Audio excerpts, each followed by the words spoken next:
Hey guys, it's me again, Eric here at Mountaintop 9, and tonight I'm finally going to talk about the legendary debut album from Danzig, released in 1988. And you know, this one isn't my favorite. Of those first four classic Danzig albums with the original lineup, I really prefer the albums that came after this one, you know, 2, 3, and 4. You know, this first album is just too bare bones. The production sound, Rick Rubin really wanted it stripped down to its bare essence. And the result is a sound that's just really lacking, in my opinion. You know, when you put on Lucifuge, you know, when you put on Long Way Back from Hell, the dynamic range, just everything, the intensity, it's just so brimming and it just takes your fucking head off. I mean, when that song comes busting out of the speakers, you know you're in for a roller coaster ride through the confines of hell. That album's just gonna tear you apart and take you on a fucking journey. But when you listen to this first album, Danzig, man, it just doesn't have that extra punch. It doesn't have that extra, you know, atmosphere. So that's one of the things that really gets me about this. It's just too stripped down. The sound is just too stark and bare.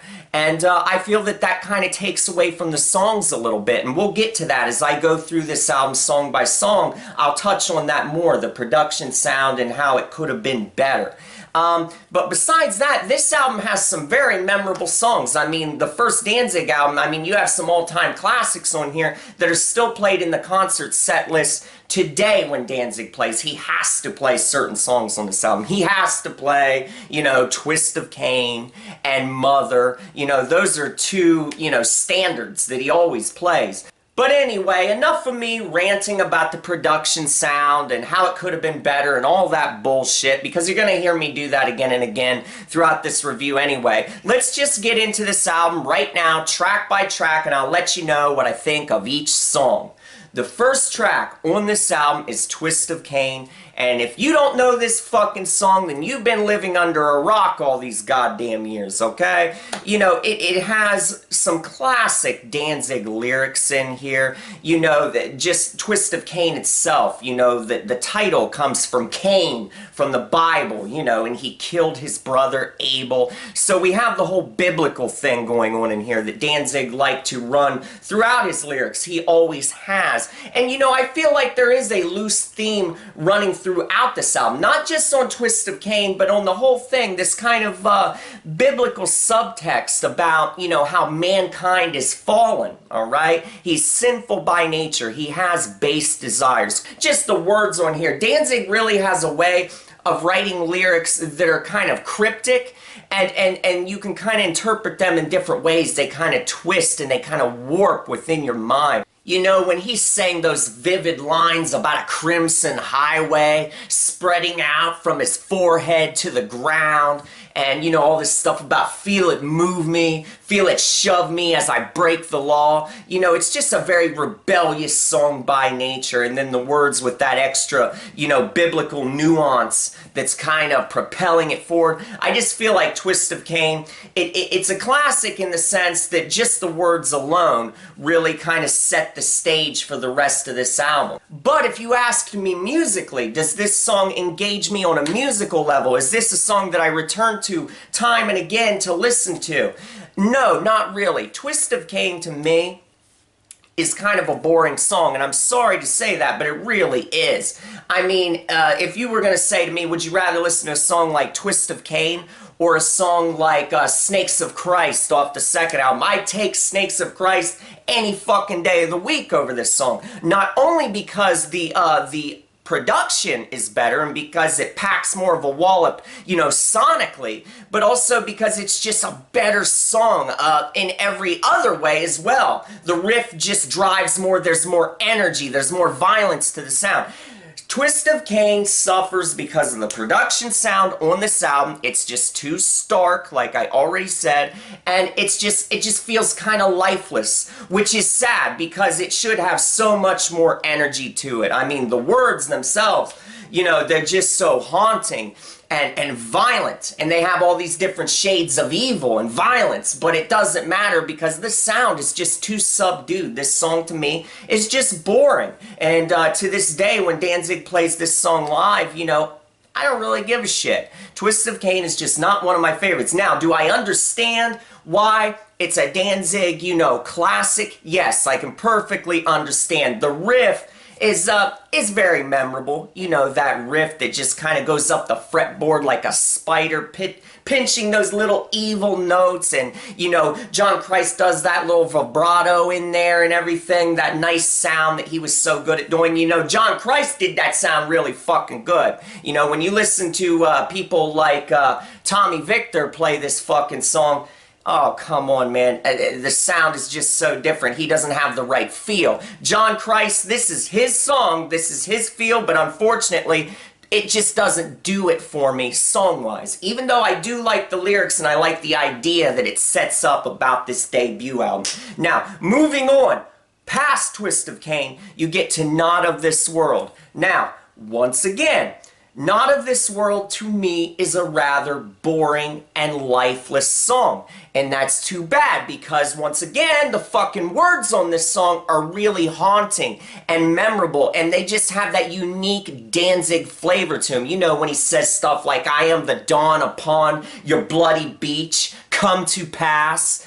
And I love stuff like that. That's really good. That's stuff that gets stuck in your memory banks. You know what I mean? It's just very vivid. He just paints this very, very unique picture, this really cool sonic hellscape that's going on within these words.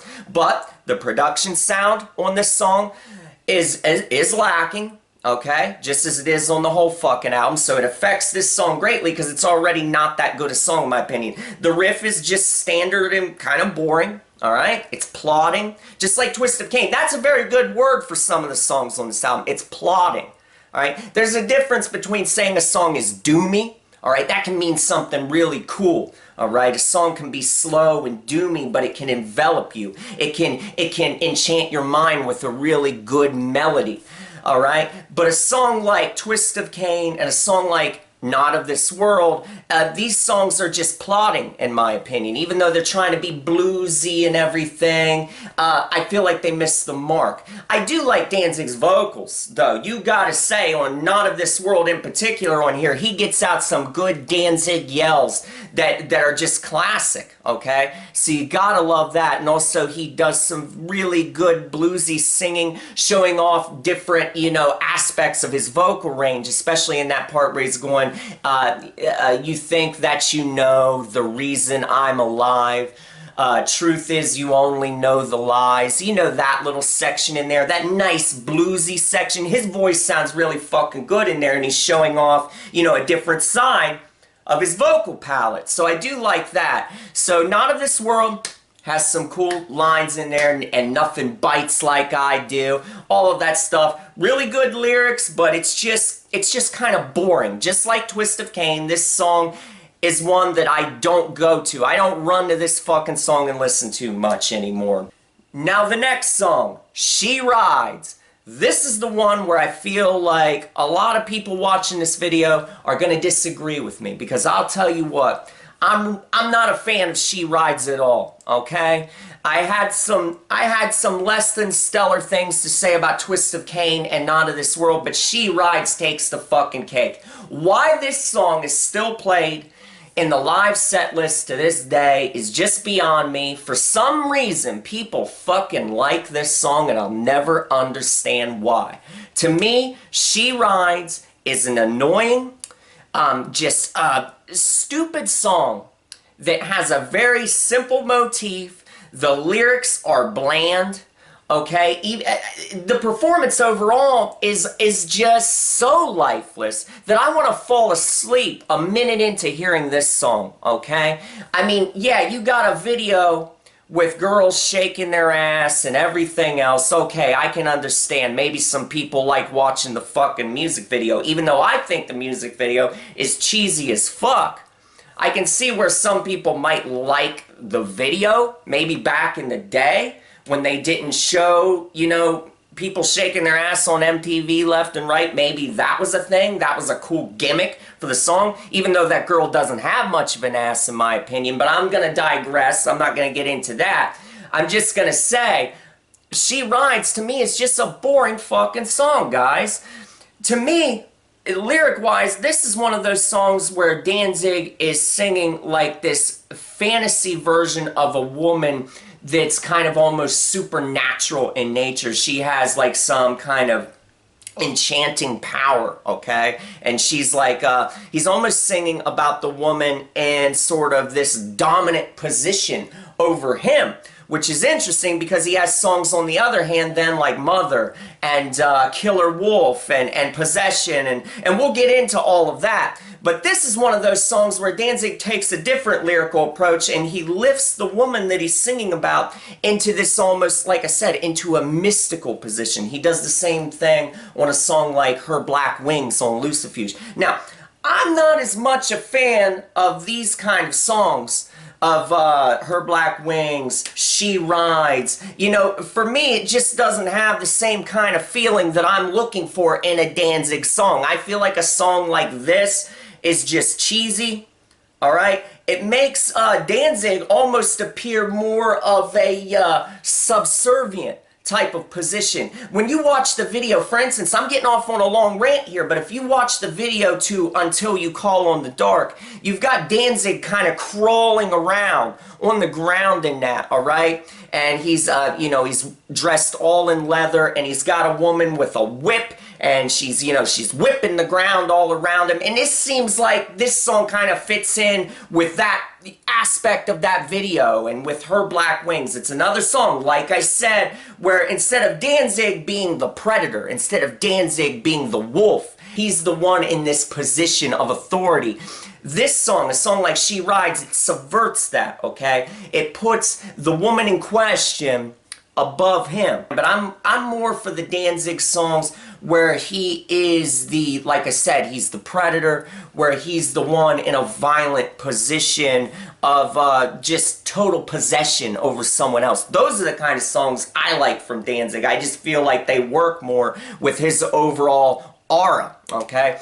But even beyond that, I dove pretty deep into the fucking lyrics, but even beyond that, just the music itself, the She Rides, fucking sucks in my opinion, alright? That riff fucking sucks. That guitar line from John Christ is boring as hell, alright? They're trying to be bluesy, it's trying to sound seductive, it's trying to sound hyper-eroticized, alright? I get that. The drum beat really makes you want to grind your pelvis back and forth. So fucking what? That in and of itself doesn't do it for me. If I want to get a song with a good driving beat from Chuck Biscuits and a really kind of hyper erotic undertone, I'll look to a song like Dirty Black Summer. That song has that in droves without being, you know, so cheesy musically and lyrically. So yeah, to this day, fucking She Rides, I can't believe it. I still remember when I went to see a show, you know, because I've seen Danzig numerous times, but I remember one in particular. You know, and he plays this song all the fucking time. He always plays She Rides. So it was kind of funny how it's a Danzig standby. It's one he plays all the fucking time. And I went to this show one time where Danzig, this was back in 2012, 2013, something like that. And he was already celebrating, you know, the anniversary of the debut album. So he was already playing a bunch of songs off that album anyway. But anyway, he's standing on stage and he says how he talked to a fan before the show. And, you know, the fan had one request. He had one song request, and it would just make his fucking day if Danzig played this fucking song.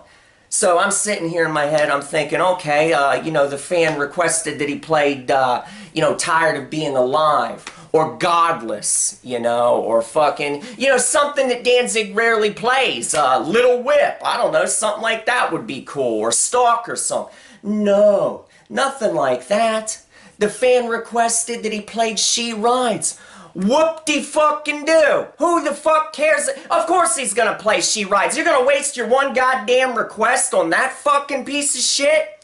Come on, man. Of all the songs you could have requested, you could have asked that he played, you know, Pain in This World, or Killer Wolf, or Devil's Plaything. You're gonna request that he play She Rides. But, whatever. People have just odd minds. That's like going up to Ozzy, Geezer, and Tony Iommi before a Black Sabbath reunion show and say, hey guys, I got one fucking burning request. Would you guys please play Paranoid tonight? That would just make my fucking day. It's the same goddamn thing. Now, let's move on. I'm getting too out of hand about She Rides. Let's move on to the next song. Because I'm telling you right now, guys, I know I've given some flack to the first 3 songs on this album, and I know that may be coming as a shock because, of course, if you're a Danzig fan, you're supposed to love every fucking song without question. No, if you guys have watched any of my reviews by now, you know that's not the way it works. But I'll tell you what, we're now past the first 3 songs, alright? Now we're on Soul on Fire, and that's where this album starts to really shine, in my opinion, because Soul on Fire is a fucking classic through and through. It's a classic musically and lyrically. The only thing holding this song back, of course, is that limp dick production. But looking beyond that, this song is just so great that it transcends that production. It doesn't matter. Even the production that's so lacking on this album can't hold a song of this caliber back. And from the moment you first get those opening lines from Danzig, just the way he coos those words, it just sounds so beautiful. It sounds seductive, and there's just that hint of malevolent darkness to it, you know, when he says angels fall to earth. Just that first line. And then when you get into the main riff, it just rocks. Yes, it's simplistic and it's stock and it still has that, you know, it just has this AC/DC type feel to it, but it just propels the song along. And you just get into the mood of this song very quickly. And the chorus just begs you to sing along when he says, "Gotta wait on the soughing of my soul, gonna bring your world down in fire." It just crushes. Can you imagine if this song had the production, you know, that the songs on Lucifuge have, alright? If they would have put this song on Lucifuge with that production, oh my goodness, this song would just crush you. It would split your fucking skull right in half. Your brain would be exposed. That's how hard this song fucking crushes. And then later on you get some more soulful crooning from Glenn when he's singing those seductive lines like, "Come wrap my love in your house of ice, melt you down more than once or twice." I could just go on and on. Those are words that just flow, alright? They just drip right off your tongue. They're just so fucking memorable. Soul on Fire. Overall, it has it all. It has atmosphere. Despite the production, somehow this fucking song still has atmosphere.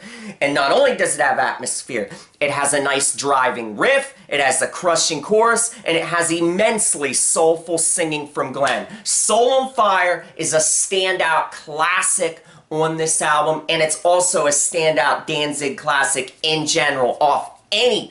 It compares well to any song on any Danzig album. That's how fucking good it is. Now, the next song, we're still on a nice gravy train here, my friends. I'm not gonna say one goddamn bad word about this next song because it's a fucking classic for good reason. And the song is called Am I Demon? From the minute Am I Demon starts, that riff just clobbers you over the head, man. It's driving, it's pulsating, and it just has a violent sheen to it, so you gotta love it. It's just driving. It just makes you want to get up and go. It fills you with a sick, sadistic energy. And then the words from Glenn on here. He really shines lyrically once again. This is back when Danzig was just really crafting classic line after classic line. The stuff is so vivid. Hordes of faces, empty eyes, I see nothing new. You know, when I hear those opening lines, it makes me think of this is what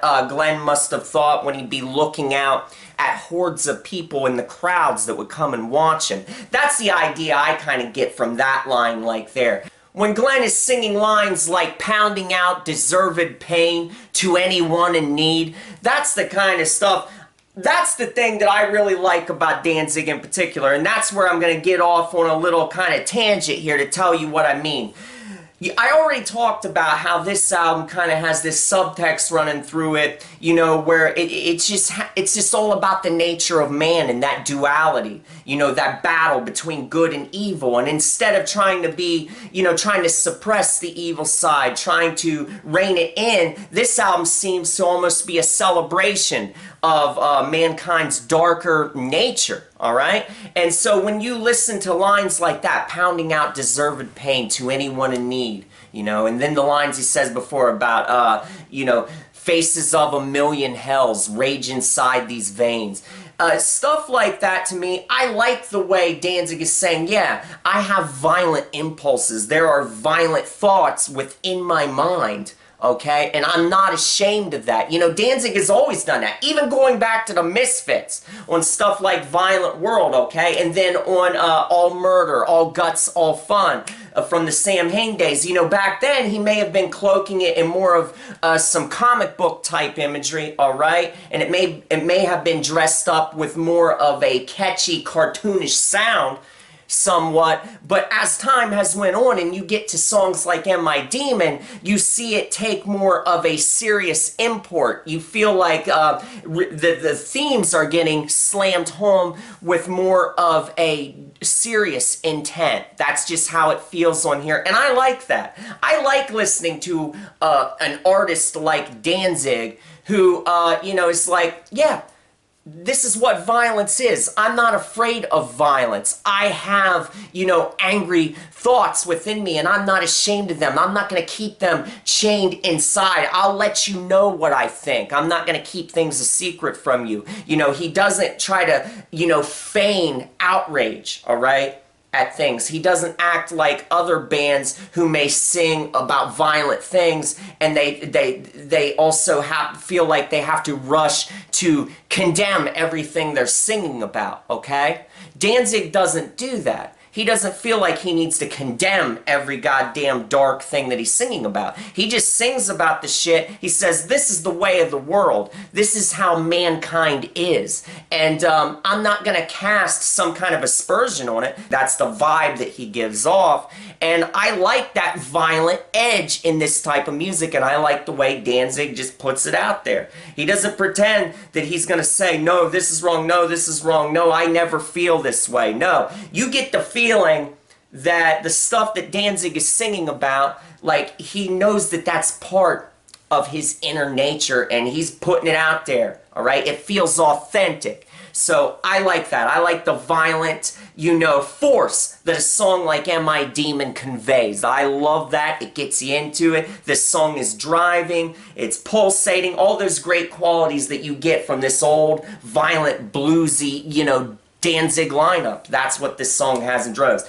And it's faster. That's the good thing about Am I Demon too, because it gives this album a nice jolt of speed. Now, is it a fucking thrash song? Hell no. But when you compare a song like Am I Demon to Twist of Cain, I mean, come on. Am I Demon has so much more fucking energy. I mean, this song would get a goddamn speeding ticket if it was on the road next to Twist of Cain, alright? Twist of Cain's driving down the fucking road like a little old lady. Am I Demon's fucking going down the highway, alright? So that's the goddamn difference. Am I Demon is a classic song. It has one of the most epic, classic Danzig yells of all time, alright? Right before that last verse, Danzig lets out an ear-splitting scream that sounds like he's transforming into a werewolf straight from the bowels of hell. It just sounds like every muscle in his body is just twisting and contorting, and blood's gonna start spurting up out of his lungs. It's grand.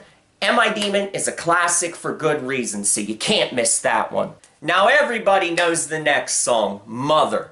It is a Danzig, you know, this was the song that broke Danzig through to the mainstream back in 1993, okay? I mean, the song was initially here on the debut album, but no one gave a fuck, okay? At that time, you know, they created a nice black and white promo video for this song. It had this, you know, cool little theme of Danzig standing in the darkness. They were going for a Nosferatu type look with it, just that classic black and white, you know, expressionism type of look. And, you know, I like that video. I think it's cool. The only thing I don't like are the cheesy things like the girls dancing, alright? It shows, like, during John Christ's solo, there's a fucking girl snapping her fingers and dancing. What the fuck is that? I mean, that's cheesy. That doesn't go along with the fucking malevolent, violent intensity of the song. I don't have a problem with the girl being in the video. By all means, that's perfectly fine. But when it shows her fucking dancing, what is that?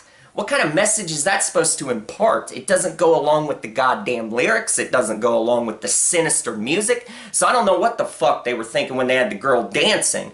But anyway, I mean, maybe they thought they were still shooting She Rides for a minute. I don't know. Maybe they forgot what the hell they were doing. But anyway, I do like that video, you know, and it has the cool ending with him making the inverted cross in blood on the girl's stomach. That kind of stuff is cool. But, you know, that video didn't break the band through. Later on, in '93, when they did that, you know, that live band video where it showed the band on stage and everything, I mean, that was a colossal hit for Danzig. This song for me still stands the test of time. It stands repeated listenings, just like Soul on Fire and Am I Demon. Mother is the same way. This is the type of song that even though it's been played 1,000 times, it just really never gets old, and that's just down to the quality of the song itself. It's immensely catchy. The riff pattern in this song, it gets in your brain and it never leaves. There's a darkness to this song that cannot be denied, and Danzig is just at his lyrical best in this song. I mean, this song was written in reaction to the PMRC. You know, when they wanted to put parental advisory stickers on albums and they wanted to try to censor music. So this song, lyrically, that was the jumping off point for Danzig to write this song. Saying things like, "Mother, tell your children not to walk my way. Tell your children not to hear my words, what they mean, what they say." That was the jumping off point. But beyond that, this song takes you on a descent into loss of innocence, in my opinion. I feel like, you know, the whole PMRC thing was a jumping off point for Glenn, because what he ends up doing is just going into this journey about just loss of innocence and, you know, taking someone and just showing them the corrupt nature of man and all of just the carnal and sinful things that the world has to offer. That's what this song seems to be all about. And it's funny when you look at the printed lyrics versus what he says in the song. You know, it's different. When you hear for instance, when you hear the words in this song, when he gets to the father part, he says, "Father, gonna take your daughter out tonight. Gonna show her my world," okay? He says that in the song. And then later, at the first chorus, all right, he says, "Not about to see your light, but if you want to find hell with me, I can show you what it's like." Now, if you look at the printed lyrics, after that it says, "Till you're bleeding." Well, if you listen in the song, all right, you can clearly hear Glenn. To me, it sounds like he's saying, "Got her bleeding." To me, it sounds like he's saying, "But if you want to find hell with me, I can show you what it's like. Got her bleeding." All right? So I feel like that whole bleeding thing, to me, it sounds like someone's losing their virginity. That's the idea that I'm getting from this, and that's the whole thing with Glenn. He has a way of spinning these violent, hyper-erotic undertones into the lyrics, but he does it in kind of a cryptic way, but if you piece the parts together, it all fucking makes sense. Just a few lines before, he's saying, "Father, gonna take your daughter out tonight. Gonna show her my world." Then a few lines later, you got him saying, "Got her bleeding." It's plainly audible. That's what it sounds like to me. Now, later on in the song, he may be saying, "Till you're bleeding," but that first time, he's fucking saying, "Got her bleeding," man. He fucking is. No one ever talks about that, but Danzig does that a lot on these songs, and that's what I was talking about earlier. Danzig, in most songs, has a tendency to sound like, you know, he's singing this from this alpha male, but even more than that, he's singing from a sadistic kind of standpoint, almost like a predatory standpoint, okay? And it kind of goes along with that wolf type devil image that he has. I mean, it fits it, okay? Because, you know, what is Satan? You know, when you think about it, you know, obviously it means adversary. It's rebellious, the word, and but also when I think of the word Satan, when I think of the idea, I also think of a corrupter, all right? And to me, that's what Mother is all about. I think this song is about, you know, the corruption, the end of innocence, all right? That's what it is to me. It's about seeing the world as it is, and, you know, all of the darkness that's actually all around you that you may have had shielded from you, okay? You may have been tucked away and hidden away from all of these things that the world has to offer in abundance. But it's out there. And in this song, Danzig is taking on the role of the corrupter. So I feel like that's what Mother is all about, even though you hear this PMRC bullshit about, oh, that's what inspired the song. Yeah, but the song is so much more than that lyrically, in my opinion. So it's just a very, very dark song. You got a classic John Christ solo in here. It's catchy and it's to the point. And that's the other thing I want to talk about with Danzig that really annoys me in general, especially when you listen to the first album. John Christ is a much better guitar player than Danzig ever let him show, okay? Danzig really held John Christ back in the solo department because Danzig never wanted John Christ to play flashy, colorful solos. He wanted the shit to be super stripped down because Danzig was, you know, he's always been stuck in that garage rock, punk, you know, style. That's just his, that's where he comes from, the stripped down garage rock, punk background. That's still very much with Danzig, especially on this first album. And so Danzig has never been like a heavy metal person by nature. You know what I mean? I've watched every Danzig interview that's ever been aired, okay? So I know, like, in interviews, I've been able to discern his tastes. And one thing I've noticed in watching interviews with him over the years is, for instance, like with Black Sabbath. This is a good, you know, testing of someone's tastes and just what they like stylistically in hard rock metal type music. Danzig is the type of guy that's an Ozzy-only Black Sabbath type dude, alright? He's the kind of guy who says, you know, the only Black Sabbath I like is Ozzy. If it doesn't have Ozzy in it, it's not Black Sabbath. Now, to me, that's fucking stupid beyond measure. You know, I think that's really just holding yourself back, personally, because after Ozzy was out of Black Sabbath went on to do some tremendous earth-shattering fucking music with Dio, with Tony Martin, with Glenn Hughes, even Born Again with Ian Gillan. Just a great fucking album. Well, maybe not great, but it's certainly very, very fucking good. But anyway, without getting on a tangent, Danzig is the type of guy who's just very much in the, you know, he doesn't like that flashy, bombastic sound that a lot of like 80s metal had and shit like that. That's not the kind of thing he is. But I've seen John Christ playing solos and he can fucking play, man. He can play flashy shit. Well, Danzig never wanted that, okay? Because that punk background, everything, he wants the playing to be rough, to the point, and not sound, you know, too overdone and overbaked, because he would consider that too metal, too showy. So I always feel like Glenn held John Christ back in the solo department. John Christ could have played some really good wailing solos over a lot of these songs. He could have went much further. He could have added a lot more color to many of these songs. And I feel like his playing instead was restricted to just certain sections, okay?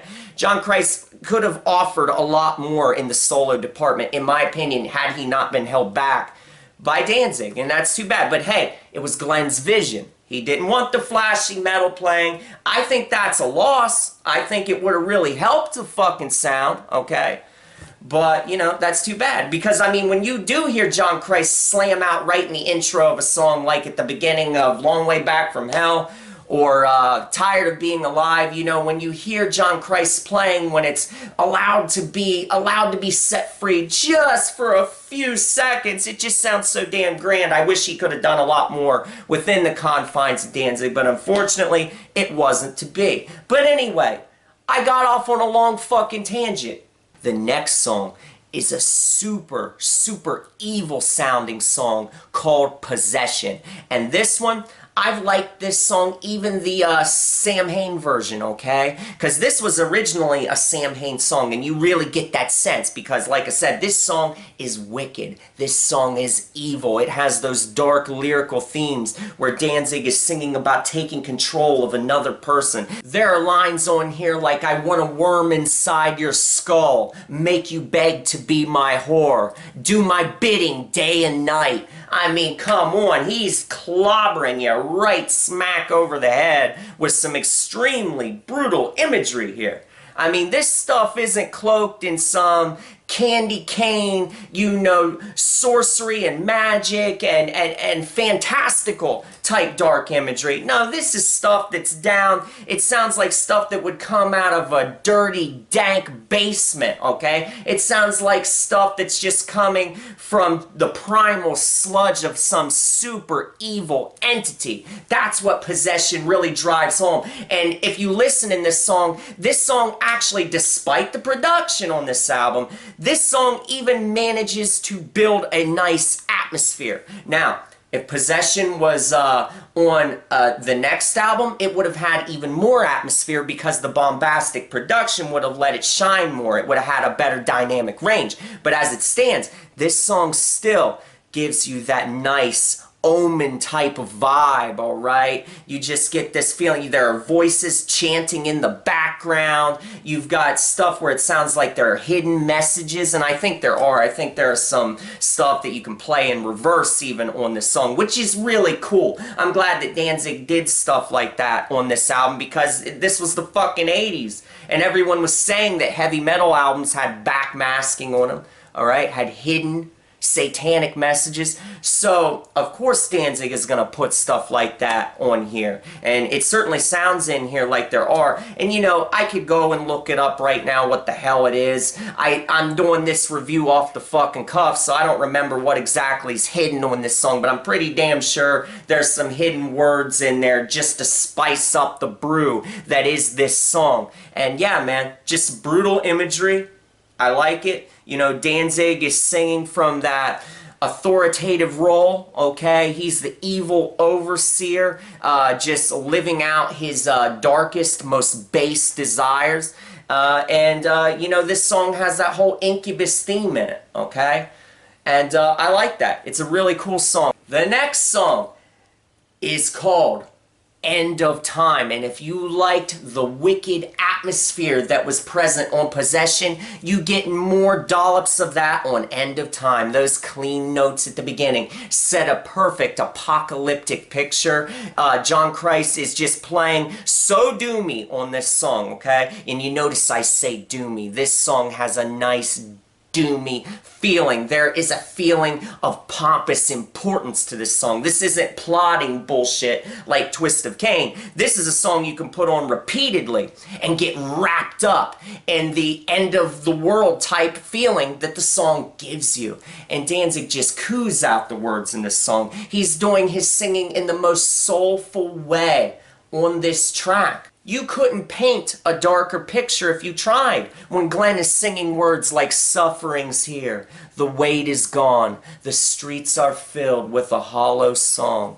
And then it's so creepy the way he says, got a new death, it lurks outside, follows me home. And then when he screams out, waiting for me, oh my goodness. I mean, it's enough to give you goose flesh. It makes the hair stand up on your arms because it's just so, it sounds like something out of a movie. I mean, he's really painting a bleak picture with these words. You just think of dying trees and you think of a world just fading away.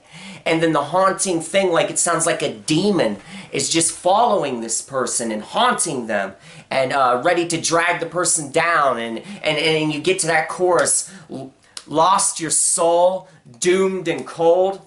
Doesn't get any better than that, man. And it sounds like there's some choir-like singing during those parts when he's saying, waiting at the end of time for you, and you'll be too. Those words are just so majestically haunting, man. And the choir type singing in the background. This song drips with atmosphere. That's the one thing that this song, man, can you imagine if this song, I would have loved to have heard this song re-recorded during, like, I don't know, the Danzig 3 sessions. I wonder what it would have sounded like during those sessions. Because even on Danzig 1 with the stripped down AC/DC style production, it still sounds majestic and filled with a palpable atmosphere of dread and horror. So yeah, man, End of Time, what a great song. Classic Danzig yells on here, just singing from the bottom of his heart, just projecting every bit of emotion that he can get out of his vocal cords, you get that on End of Time. Classic song, and so doom-filled and just sorrowful. So yeah, man, great tune. Is that biting guitar tone when John Christ plays his solo. It just has this real biting nature to it, like a fucking rabid animal trying to bite your damn arm off. So that's kind of cool, even though I feel like it's a little bit too simplistic. It's still, it's super sinister. So good guitar solo from John Christ too, because it's a very memorable part of this song. It kind of reminds me of how on a song like Heart of the Devil from Danzig 3, how John Christ is able to play a simplistic, sinister refrain that elevates the tune. He does that here on Soul on Fire as well, even though I would have liked for him to maybe add a bit more. It sounds like it's missing a few notes to me, and maybe he was held back a little bit, but it still does the job. Now we get to the cover song on here. It's a blues cover, and it's called The Hunter. And I'll tell you what, I like this song a lot. I think this is a good, hard-driving, bluesy, hard rock tune. It's a good cover. The lyrics fit in well with Danzig's overall motif, alright? Once again, he's this hypercharged, you know, there's that super sexualized feeling to it where he's just singing about man going on this sinful journey down this dark road, trying to fulfill his most base desires. That's what this song's all about. But it's almost cartoonish on this song when Glenn is saying stuff like, when I get a hold of you, honey, light you up like Christmas. You know, stuff like that. I mean, it kind of sounds a little bit more lighthearted. I like the darker songs on this album a lot better, alright? Even though Danzig does, it sounds like the more sinister and the more serious type nature overtakes him. Vocally and music-wise when he does those lines, got you in the sights, you know, that part, I do like that part because his voice lowers and it kind of draws you in and just has that, you know, really super serious nature to it. I like that part because that's the part that sounds scary. Alright? I like that kind of stuff. I like that's why stuff like Stalker Song on Danzig 4, I love something like that because it's almost scary. The intensity and the stuff that you feel like's beneath the surface instead of like, you know, let's face it, The Hunter overall, I hesitate to use this word, but it's kind of a jovial song. It's an upbeat song. It just sounds kind of lighthearted. Even though there may be darkness lurking underneath, it's lighthearted overall. But when you get to that part where he says, ain't no use to run, babe, ain't no use to hide, because I've got you in the grip of my, you know, that kind of stuff, that part right there, that shows you the true danger that lurks beneath all that upbeat, you know, kind of jovial nature of the rest of the tune. But other than that, The Hunter, it is what it is. I hesitate to call it a filler track because it's not, but it's not a standout tune either. The Hunter, you can take or leave this fucking song. Now, the next tune, Evil Thing. The riff in here, the riffing in this song's very interesting. It's definitely got a Danzig flavor to it. I mean, when you hear this kind of riff, you can tell that that's a Danzig style riff, and John Christ plays that kind of stuff perfectly. It just fits so well. It fits like a hand going right into a black leather glove, you know what I mean? And you've got Danzig doing some super low-pitched, hellish intonations at the beginning when he says, I serve my perdition in this private hell. 1,000 angers have kept me alive. You know, fucking A, man. That's good stuff.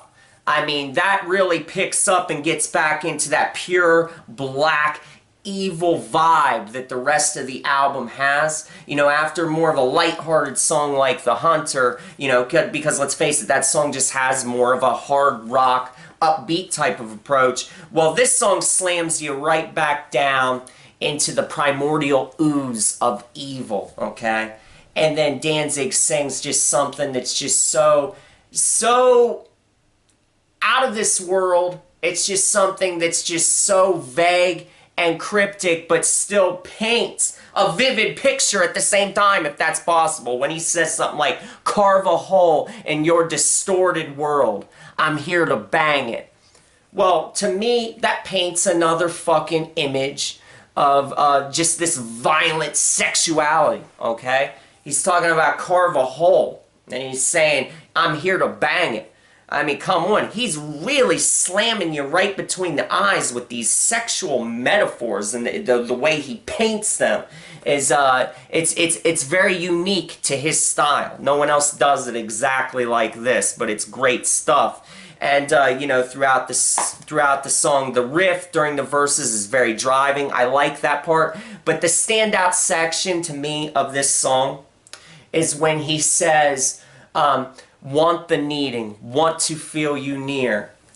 I love his singing during that section because he hits some nice notes in there, okay? You hear some upper areas of his register, and I like that because it adds additional nuance, okay? It shows you the range. It shows you where his vocal spectrum can go, you know? He doesn't just do these baritone bellows and stuff like that. He also hits high notes as well, you know, and he weaves them in there to add color when he needs to. The way he does that refrain again at the end of the song when he says, want the needing, want to feel you near. I like the way his vocals, they quiver at the end of that line.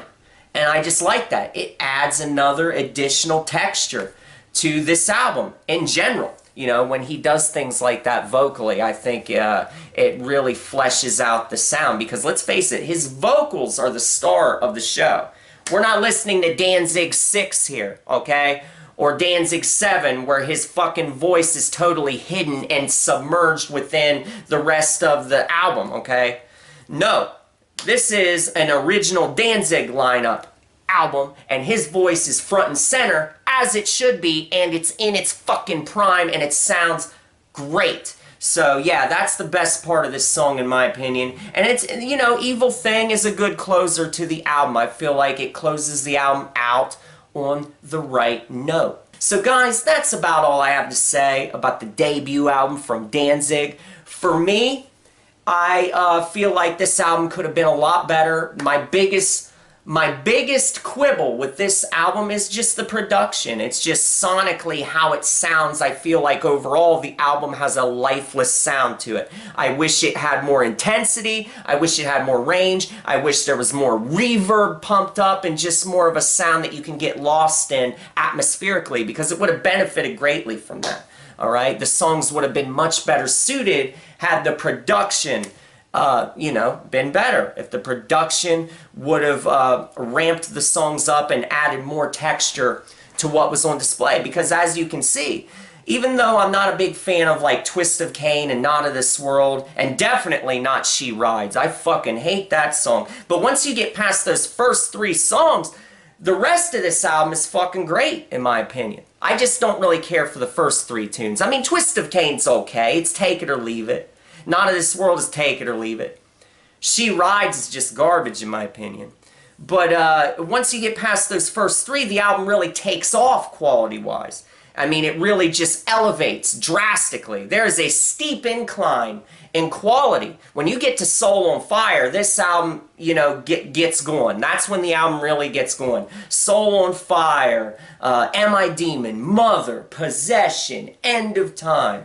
I mean, those are all super high quality tunes that, you know, to this day still stand the test of time. They would have been much better with a grander production sound, but even despite that, there's still good fucking tunes. So that's about all I have to say about the first Danzig album. You guys let me know what you think in the comment section. Tell me what your 3 favorite tracks from this album are. I'd love to hear it. I'll tell you right now. Here's my 3 favorite fucking tracks.